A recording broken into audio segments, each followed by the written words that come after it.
শাকসবজি কিভাবে কীটনাশক মুক্ত করবেন? শাকসবজিতে অতিরিক্ত কীটনাশক ব্যবহার করা হয় এবং এর ক্ষতিকর প্রভাব দূর হতে যতটা সময় দরকার, তার আগেই সেগুলো বাজারে নিয়ে আসা হয়, আমরা তা কিনে খাই। অর্থাৎ টাকা দিয়ে আমরা অনেক সময় বিষ কিনি।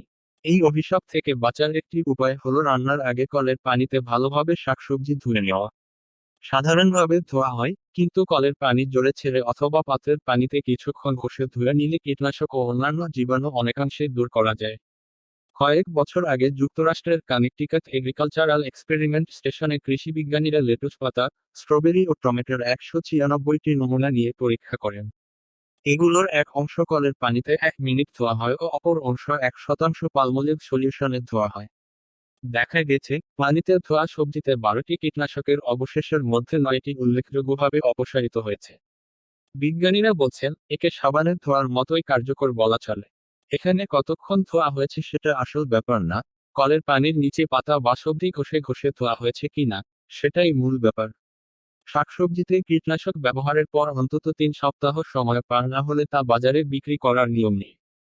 কিন্তু এটা ঠিকভাবে মেনে চলে না অনেকে। আর অনেকে তো এটা জানেই না।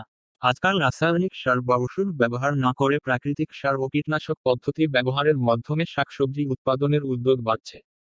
যেমন, বেগুনে খুব বেশি পোকা ধরে, এর জন্য ব্যাপক হারে কীটনাশক ব্যবহার না করে ফেরোমিন ফাঁদ ব্যবহার করা যায়। বেগুন গাছের চুলার ছাইও ভালো ওষুধ।